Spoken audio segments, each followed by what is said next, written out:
Thank you very much for coming. Thank you, man. How are you? I'm good, man. It's my first time in Austria today, so it's all very new to me. Have you seen something of Vienna, or how's it if you're on tour? I've seen Vienna from a tall building, and that's as much as I've seen. That's from your hotel suite, right? Yep. Okay. Is there any time left for you to see something from Vienna? We're around all night tonight, so who knows? How long are you gonna stay? We're leaving tomorrow morning, back to London. There's a bit of time to see something. Hopefully. But you've seen the best so far. Welcome at the Energy Studios. I have to ask, because you're from Liverpool, are you a Red? Everyone asks this, but I don't like football, so okay. Sorry. No football at all? No. It's not usual for a British guy. No, it's just music for me, man. Let me hear something private from you, because there's not much on the internet if it's not football and it's not music. What would it be?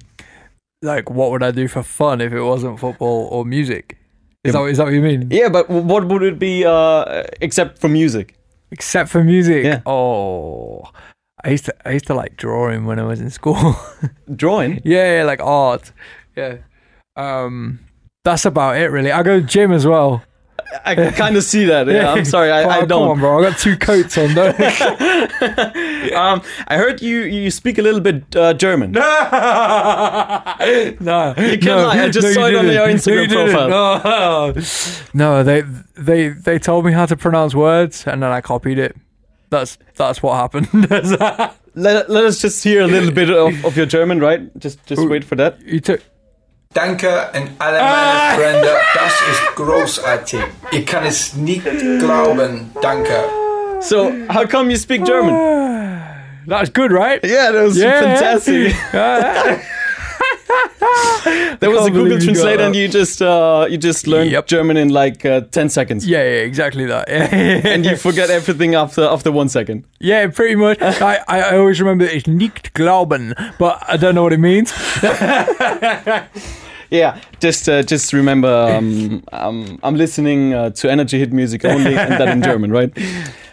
You've taken off in a big way. Your hit single "More Than Friends" is now 6 weeks in the Austrian charts, and you worked hard for this. Like you DJ'd a lot in the past. Yeah, man, that's been the only job I've ever really done as an adult, has been a DJ. So I've been kind of putting the years in for like 10 years as a DJ, and then started making my own music, and here we are. And was it like you DJing every weekend, like Friday and Saturday, and for hours and hours, and keep waiting for someone to come to you and say, all right, we just want to create something with you? Yeah, kind of, man. Like doing the really bad DJ gig that no one wants for years. Like in front of 10 people. Yeah. You did that? Yeah. But isn't it, you learn almost everything from a gig like this? Yeah, man. Like, you learn the skills that will come in useful when you get to play to the big crowds. Right. So, yeah. And you made a couple of big shows. You stood, I guess, last week on stage with Tiger. Yeah, man. Yeah, Saturday night on stage with Tiger in Manchester, UK. Yeah. There's a festival in Austria you're coming. Is that confirmed? I don't know. Can we talk about that? I don't know. I know that I'm playing in Austria this summer at a big festival. Right. That's all I know. All right, let's keep it there. What would you say? What was the beginning of your career? Was it like the remix of Drake's Hotline Bling, and then I guess you made a couple of shows at Kiss FM or BBC Radio 1? Yeah, I do a weekly radio show in the UK on Kiss FM. Like that's your personal show, right? Yeah. Like every Thursday night at midnight. But yeah, the start of my career was probably the Hotline Bling remix, because I was already making remixes before that, but when I did the Hotline Bling remix, everyone started to pay attention. So, and is it true? I kind of heard you released a single and years ago, and now it's pushed as a hit. You just told it in an interview before your gig in Amsterdam there was like you just said there was a hit you wrote and you produced, but it was pushed years after the release. Is it true? I'm not sure. I'm not sure what we're talking about here. I'm not sure which tune we're talking about. All right, let's forget that. But Yeah, forget I just read something about there was a single of yours which was just published years after your personal release. You just said it in an interview, but no matter. I'm not sure what the context is. All right, okay, doesn't matter. We'll just skip that one. Let's stay at the gig in Amsterdam, because I just heard you didn't catch your flight to Amsterdam. So no, I don't miss flights. Is it something happens probably or in general? Like, are you a chaotic person in private? Am I what? Chaotic. Yeah. Well, how no, organized are you? I'm good, man. I'm good. I've only ever missed like 3 or 4 flights. All right, that's it's not that bad. Like, that's still much. Well, it's still 3 or 4 flights, but ideally it would be 0. But I don't think I'm that bad. Okay. What's a classic day of Jape's hype nowadays? What's happening? Most days are still studio all day, every day.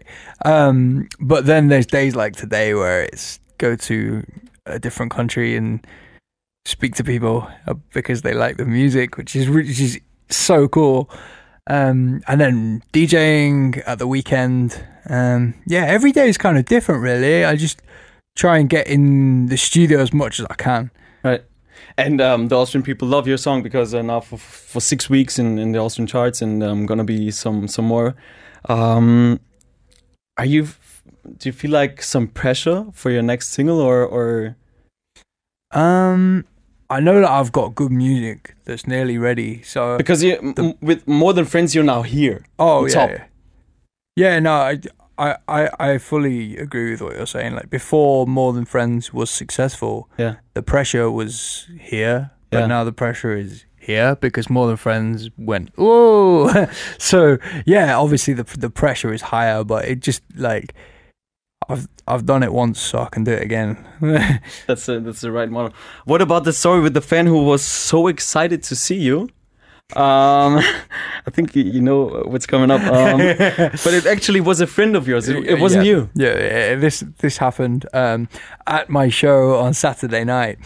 That there was a girl who was really, really excited to meet James Hype, and it was actually my booking agent that we introduced her to, and yeah, she went crazy. She was like, "You made my favorite songs!" And she was hugging him. In fact, she got him on the phone to her boyfriend, and she was on the phone like, "Hey, speak to James Hype on the phone," and he's just there like, ugh. That's such a brilliant story. I can't believe it. And I was there just next to them, like, and you're just sitting there. Yeah. Oh my gosh.